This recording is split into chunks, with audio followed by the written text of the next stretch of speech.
Mary from Brambleberry.com, and today I'm going to show you a classic melt and pour technique, layering. Of course, we're going to make this a little holiday themed and use yum candy cane fragrance from Brambleberry, which smells of course like a delightful candy cane. You know how candy canes have a little bit of sugary smell to them? They're not just straight up peppermint. That's exactly what this is. This soap is not really beginner soap, even though it looks pretty easy. So if you're brand new to melt and pour, watch some of our beginner melt and pour videos right on this channel, or Brambleberry.com also has some beginner guides for melt and pour soap. This recipe also uses Brambleberry's Fine Red Eco Glitter. And you're like, well, what's an eco glitter? Did you know that in the past, glitters used to be made out of plastic? And that plastic can end up in the environment, specifically like in fish and in streams. Well, this is biodegradable, and so we're really proud of it. It's fantastic. Acts just like kind of the old school glitter, but it's better for the environment. For our candy cane look, we're going to be using a clear melt and pour soap, and instead of just plain white melt and pour soap, a buttermilk melt and pour soap. It's a little bit more moisturizing, and the lactic acid helps to keep your skin extra fresh and smooth. And finally, to make sure that our reds stay red and our whites stay white, we're using the non-bleeding perfect red color block from Brambleberry.com. All you need to do is just chop off little bits, put it in your soap, and it's ready to go. For melt and pour layering, a couple extra tools do come in handy. One, a thermometer comes in handy. That's because temperatures are really important when you're doing layers. You want to make sure that the layer you're pouring is hot enough that it adheres to the next layer, but not so hot that it melts it.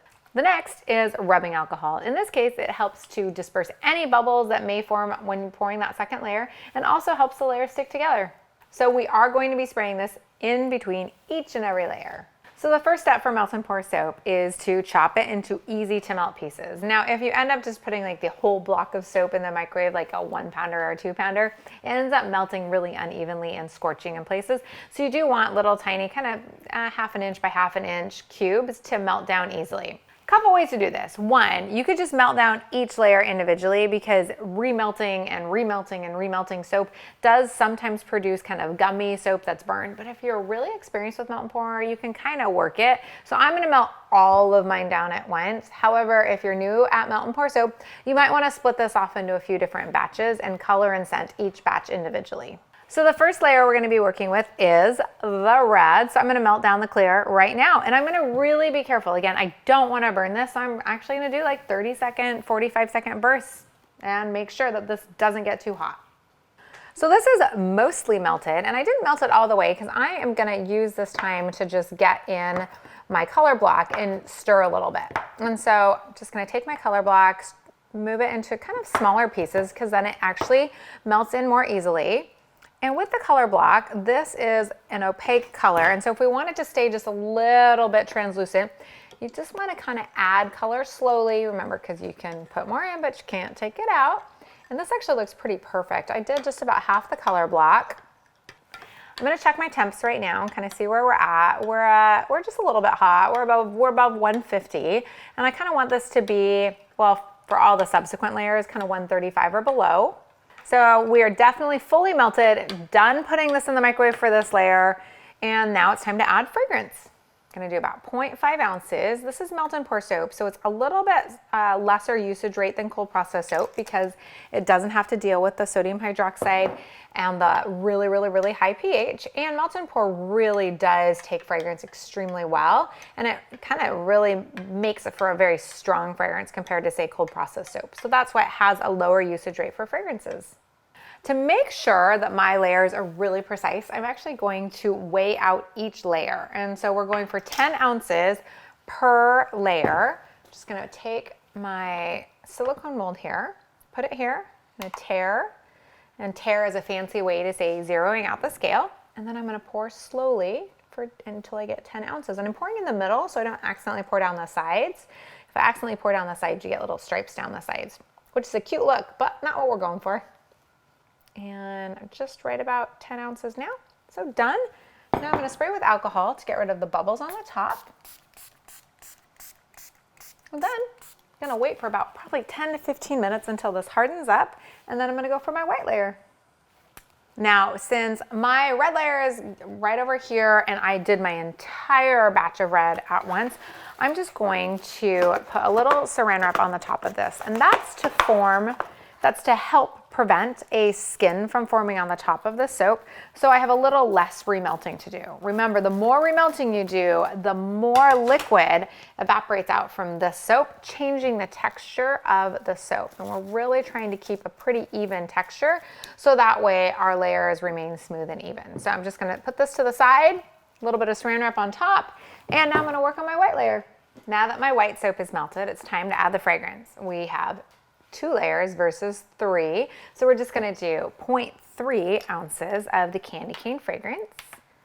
And the soap ended up melting just about 3 minutes to get to this really nice consistency. And let me tell you what temperature we're at. Yeah, we're right about 160, so just a little bit hot for that second layer because I really want this to be at 142 or below. I'm kind of aiming for 135 to pour my layer.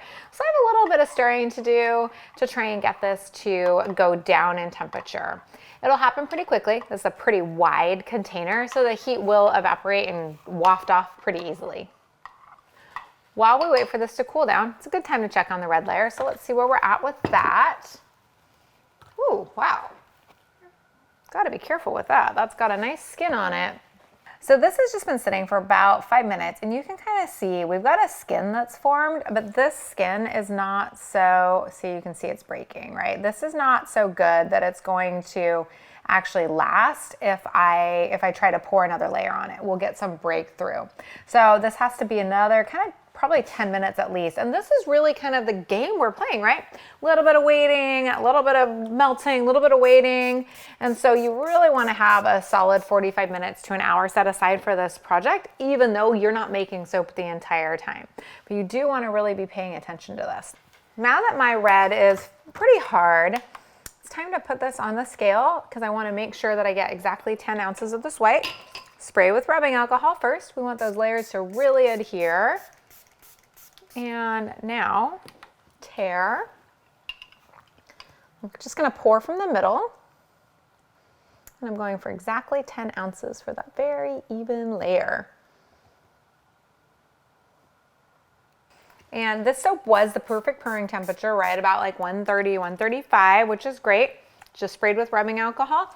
Now I'm going to let this sit right here and wait for about 10 to 15 minutes until that white layer is hard enough to take that next red layer. So this white soap has a really nice thick skin on it. And by really nice thick skin, what do I mean? Well, I know it's not going to break through. It's like, I'm trying to think of anything to compare it to. You know, like a metal ruler's worth of thickness, fingernails, 3 fingernails on top of each other's worth of thickness. It's just thick enough that I know it's not going to break through if my red is the correct temperature. So let's see what temperature my red stuck to here.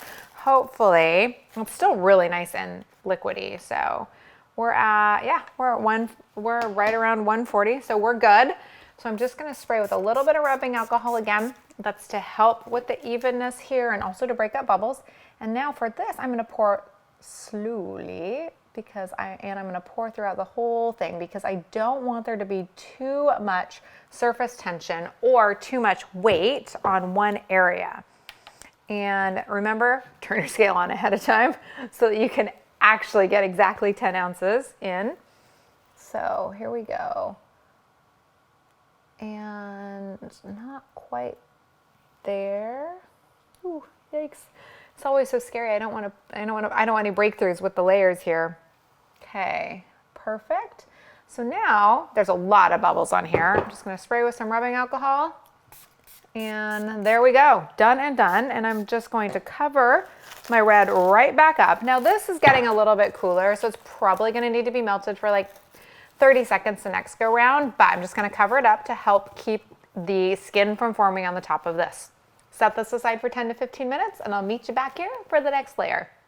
So the red layer is really good. I mean, like it's a little bit squishy underneath, but there's a great skin on top. This, however, also has a skin, so I can see it. So I'm going to just heat this, put this carefully to the side so I can reuse this. And then I'm just going to heat this probably, it's not much. I'm just going to heat it for about 15 seconds. Here I go. So this is my last white layer. I'm just going to check that temperature. It's 137, so we're right at that kind of minimum that we've got to be for the temperature. I'm going to turn my scale on to make sure I get exactly 10 ounces and pour low and slow. A little bit of skin going in, that's just fine because we're not anywhere close to 10 ounces. And here we go. 10. Woo! Spray some rubbing alcohol, get rid of those bubbles, and wait 10 to 15 minutes, and then we'll be on to our final layer, the last layer of red. Okay, final layer. So I'm gonna do just a little bit, and if I measure this correctly, we'll have the right amount. A little bit of the rubbing alcohol here, a little bit here. I do see there's a tiny little bit of skin left. I don't want that skin anywhere near my soap. I'm just gonna pull that right out and pour. And at the very end, before this hardens up, I'm going to put a little bit of red glitter on the top just for fun, because it's extra pretty. Before I do that, a little bit of rubbing alcohol, get rid of those bubbles by getting rid of the surface tension. And now just take your red glitter, sprinkle it in on top. There we go. So now let this sit overnight. It'll get hard in about 4 to 8 hours, but you really do want those layers to adhere. So I like to just let mine sit overnight, and then it'll be time to cut. So when you do layers with Melt and Pour soap, it's always good to let them sit kind of probably overnight, 8 to 12, 8 to 24 hours. So that way they really adhere together. When you're releasing from this mold, make sure you pull gently away from the sides, and then you can see on the back, you can kind of see the airlock starting to break, and so you can just gently push down. That airlock just breaks right off, and then you can push or pull or however you want to get that soap out so that it just comes right out. And then it's time to cut. And since there's a little bit of glitter on the top of this, I am not going to cut from the top down. I'm just going to cut from the side so I don't drag the glitter down. Using a non-serrated knife is so important, and also chopping decisively. So key for this. If you don't chop decisively, what ends up happening is the layers can start delaminating, which is no fun. That's a fancy word for splitting apart. Now, if they split apart, it's fine. You can just chop them up and put them into something else and make it's soap, right? You can redo it. It's not that big of a deal. But of course, it's great if this works out the first time. So here we go, deep breath, and then just core down, meaning tighten up on your core so that you are really using your full body. And then boom, there we go. Perfect candy cane soap. I love how smooth and even the layers are. It smells amazing. And I'm particularly jazzed up about that buttermilk because the lactic acid in the buttermilk naturally will help with your skin cellular turnover and regeneration. So if you liked this video, be sure and give it a thumbs up below. Subscribe to the channel so every time we come out with new videos, you'll be notified.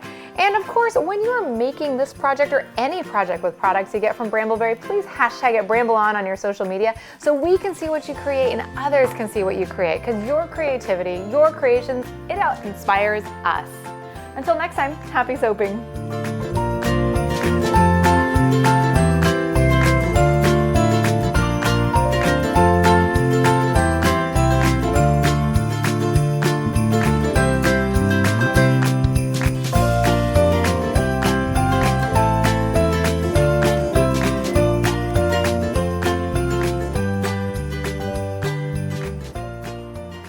Okay, here we go. Hi. Hi, everyone.